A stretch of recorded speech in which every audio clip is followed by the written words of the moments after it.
আমাদের এই ঢাকা শহরটা এত বেশি সুন্দর, আর সবচেয়ে বেশি সুন্দর হচ্ছে এই ঢাকা বিশ্ববিদ্যালয়ের এরিয়াটা। আর এদিক দিয়ে যেতে যেতে দেখলাম হচ্ছে শিক্ষা সফরের বাস। আর এই শিক্ষা সফরের বাস দেখে হচ্ছে ছোটবেলার কথা মনে পড়ে গেল। আর সময়টা মনে করে ভাবছিলাম জীবনের অনেকটা পথ পাড়ি দেওয়া হয়ে গিয়েছে। আর এই দোয়েল চক্করের ঝলমলে ঝর্ণাগুলো রৌদ্রেতে এত বেশি ঝলঝল করছিল যে এত ভালো লাগছিল, এই এরিয়াটাকে আরও বেশি সুন্দর করে তুলেছে। আর মেট্রো রেল তৈরি হওয়াতে তো আমাদের জন্য আরও বেশি সুবিধা হয়েছে। আর যদিও সেদিন মেট্রো রেলে যাওয়ার সৌভাগ্য হয়নি, কিন্তু নেক্সট টাইম ইনশাল্লাহ মেট্রো রেলেই যাওয়ার চেষ্টা করব। আসসালামু আলাইকুম, কেমন আছেন সবাই? আশা করি সবাই খুবই ভালো আছেন। আমরাও আলহামদুলিল্লাহ খুবই ভালো আছি। তো এই তো বছরের শুরুতে হচ্ছে অনেক অনেক প্রোগ্রাম, অনেক অনেক মেলা, উৎসব মুখর পরিবেশ থাকে। আর এই কয়েকটা মাস হচ্ছে উৎসবের শেষ থাকে না। বাণিজ্য মেলা, বসন্ত মেলা, পিঠা উৎসব, লোকশিল্প মেলা, আর আমাদের সবার পছন্দের বই মেলাও শুরু হয়ে গিয়েছে। আর এই এরিয়াটা এত বেশি সুন্দর যে আপনার যদি মনও খারাপ থাকে তারপরেও এই এরিয়াতে আসলে আপনার নিশ্চয়ই মন ভালো হয়ে যাবে। আর বই মেলায় যাওয়ার পথে আমি দেখলাম যে এই পাশের জায়গাটা অনেক বেশি সুন্দর, তাই একটু ঘুরে দেখার জন্য হচ্ছে আমি ভিতরে গেলাম। এই এরিয়াতে অনেক সুন্দর লাইটিং সিস্টেম করেছে, যেটা দেখতে অনেক বেশি সুন্দর লাগে। আপনারা কে কে এই জায়গাটাতে গিয়েছেন আমাকে কমেন্ট করে জানাবেন। আপনারা যারা যারা আমাকে ভালোবেসে আমার পোস্ট শেয়ার করেন, কমেন্ট করেন, তাদের জন্য একটা সুখবর আছে। আমি চিন্তা করছি যে যারা আমার জন্য পোস্ট শেয়ার করে, কমেন্ট করে, তাদের জন্য আমি কিছু গিফটের আয়োজন করব। যারা এত কষ্ট করে পোস্ট শেয়ার করবে, কমেন্ট করবে, তাদের জন্য তো আমি এতটুকু করতেই পারি। আর এদিকে দেখলাম একজন নানু হচ্ছে আপন মনে গাঁদা ফুলের মালা গেঁথে যাচ্ছিল। আর এই যে দেখেন আমার মাথায় একটা ফুলের মুকুট, সেটা হচ্ছে আমার ভাই গিফট করেছে। আর মেলাতে আসার পরে দেখলাম প্রচুর পরিমাণে ভিড়, আর ফ্যামিলির ভালোবাসাটাই কিন্তু অন্যরকম। আর সবাই মিলে একসাথে গেলে ওই মুহূর্তটাই অনেক বেশি স্পেশাল হয়ে যায়। আমরা মোটামুটি চেষ্টা করি প্রত্যেক বছরই বই মেলায় আসার জন্য। আর আগে টুকটাক নিজের জন্য বই কেনা হতো, বাট এখন ছেলের জন্য বই কেনা হয়। আর এবার হচ্ছে ছেলের জন্য ছড়ার বইগুলো নিয়েছিলাম। আর আপনারাও কিন্তু চেষ্টা করবেন বই মেলায় ঘুরতে গেলে অন্তত পক্ষে একটা বই কেনার। আর এখানে হচ্ছে লেখকেরা হচ্ছে তাদের বইয়ের উন্মোচন করছিল। আর এদিকে আমা ক্যাফে একটা বড় স্টল দিয়েছিল, তো এটা প্রত্যেক বছরই থাকে। আর আমরা এখানে প্রত্যেক বছরই চা খাই, আর এই চাটা আসলে মজা। আমার কাছে এই বাণীগুলো খুবই ভালো লাগছিল। মূল্যবোধ, সত্য, শান্তি, ভালোবাসা, অহিংসা ও দায়িত্বশীলতা। আর আসলে এই প্রত্যেকটা কিন্তু লাইনই কিন্তু চমৎকার। আমরা সবাই যদি একে অপরকে সাহায্য করি, একসাথে থাকি, অন্তত কারো উপকার না করতে পারলেও অপকার না করি, তাহলে দেখা যাবে আমাদের সামাজিক পরিবেশটা আরও বেশি সুন্দর হয়ে গিয়েছে। আর প্লিজ ঘোরার জন্য না, অন্তত একটা বই কেনার জন্য হলেও বইমেলায় যাবেন সবাই পরিবার পরিজনকে নিয়ে। আর এই পাশটাতে দেখলাম আমাদের জাতির পিতার ভাস্কর্য তৈরি করা হয়েছিল। আর সবাই প্লিজ বাচ্চা কাচ্চা নিয়ে গেলে একটু সাবধানে রাখবেন, অনেকের বাচ্চা হারিয়ে গিয়েছিল ইতিমধ্যে। আর এখানে অস্থায়ীভাবে পুলিশ স্টেশন তৈরি করা হয়েছে, আর আপনি আপনার যে কোনো প্রয়োজনে পুলিশের সহায়তা নিতে পারবেন। আর এত সুন্দর পরিবেশ তৈরি করার জন্য আমাদের প্রধানমন্ত্রীকে আন্তরিকভাবে ধন্যবাদ জানাচ্ছি। আর প্রচণ্ড পরিমাণে ভিড় ছিল। আমরা আসার পরপরই শুনতে পেয়েছিলাম 6:30টার দিকে হচ্ছে সিসিমপুর আসবে।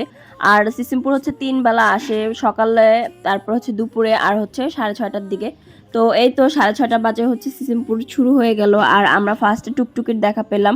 আর টুকটুকি দেখতে খুবই মিষ্টি। আর এই তো টুকটুকি নাচানাচি করলো, গল্প করলো। আর তারপরে হচ্ছে একে একে সব ক্যারেক্টারগুলো চলে আসে।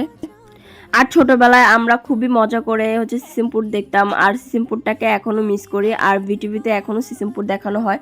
আর এরপরে হচ্ছে জিকু চলে আসে, টুকটুকি, জিকু, তারপরে হচ্ছে ইকরি। ওরা সুন্দরভাবে বাচ্চাদেরকে খেলাধুলা আনন্দ দিতে থাকে। আর একে একে ছড়া, তারপর হচ্ছে কবিতা, এগুলো বলতে থাকে। তো বাচ্চারা খুবই এনজয় করে। আর ওই এরিয়াতে প্রচণ্ড পরিমাণে ভিড় জমা হয়ে যায়। আর আমাদের মতো সাধারণ জনগণদের জন্য অনেক পরিমাণে পুলিশ কর্মকর্তা নিয়োগ দেওয়া হয়েছে। আর বাচ্চারা কি ঝগড়া করবে, ওখানে দাঁড়িয়ে দেখলাম যে কিছু গার্জিয়ানরা নিজেদের মধ্যে ঝগড়াঝাটি লেগে গিয়েছিল। আর আসলে কিছু কিছু টাইমে হচ্ছে বড়রাই বাচ্চাদের মতো ঝগড়াঝাটি করতে থাকে। গার্ডিয়ানদেরও এদিকটা লক্ষ্য রাখা দরকার। আর তারপরে হচ্ছে আমাদের সবার ফেভারিট ক্যারেক্টার হচ্ছে হালুম চলে আসে। ছোটবেলায় দেখতাম হালুম প্রচণ্ড মাছ খেতে পছন্দ করে, আর আমারও মাছ যেহেতু অনেক বেশি পছন্দের, তো হালুমকে খুবই ভালো লাগতো। হালুম ঝাপুস করে মাছ খেয়ে ফেলতো। আর আমার নাম কিন্তু টুকটুকি, তো টুকটুকি আমার কাছে অনেক বেশি ফেভারিট একটা ক্যারেক্টার। তো এই তো আমার এগুলো দেখার শখ পূরণ হয়ে গিয়েছিল ছোটবেলার।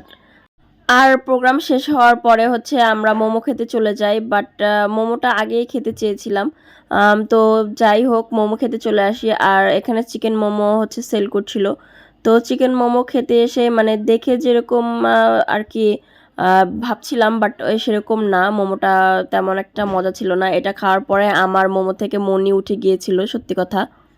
আর তারপরে দেখলাম পাশে সুন্দর করে হচ্ছে চানাচুর মাখা বিক্রি করছিল, তো চানাচুর মাখা খেতে চলে আসলাম। আর এটা হচ্ছে ঘটির মানে মধ্যে যে ধোঁয়াটা থাকে সেরকম একটা চানাচুর মাখা ছিল।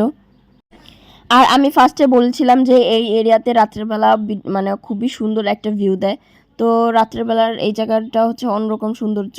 আর এখানে আমি আসলাম একটু ভিডিও করতে। তো এই তো আমার ক্যামেরাতে হচ্ছে তেমন একটা বোঝা যাচ্ছিল না, বাট ছবিটা অনেক বেশি সুন্দর হয়েছিল। আর এই পাশের পুরো রাস্তাটা হচ্ছে হেঁটে হেঁটে দেখছিলাম, আর পুরোটা এরিয়া এমনি অনেক বেশি সুন্দর। যারা এই এরিয়াতে গিয়েছিলেন তারা দেখেছেন, আর যারা আমাদের ঢাকা শহরে এখন পর্যন্ত আসেননি তারা আসলে কিন্তু অবশ্যই এই এরিয়াতে আসবেন, আর আপনাদের মন নিশ্চয়ই ভালো হয়ে যাবে। আর ঢাকা শহর কিন্তু আসলে অবশ্যই এই এরিয়াতে আসবেন, আপনাদের সবার আমন্ত্রণ রইল আমাদের ঢাকাতে। আর আমি এই দোকানটার সামনে অনেকক্ষণ যাবৎ দাঁড়িয়েছিলাম। আসলে এই খেলনার যে সেটটা ছিল এটা আমার অনেক বেশি পছন্দ হয়েছিল। তো মামাকে অনেক রিকোয়েস্ট করলাম একটু দাম কমায় রাখেন, বাট ওই দিন প্রচণ্ড পরিমাণে দাম ছিল। যে কোনো জিনিসের দাম প্রচণ্ড পরিমাণে ছিল, রিক্সা ভাড়া থেকে শুরু করে প্রচুর পরিমাণে মানে দাম ছিল সব কিছুর। আর এই দেখেন মাটির ব্যাঙগুলো এত বেশি সুন্দর ছিল প্রত্যেকটা। আর এই পাশের হচ্ছে যে মিররের যে টপগুলো ছিল আমার কাছে এত বেশি সুন্দর লাগছিল মিররের টপগুলো।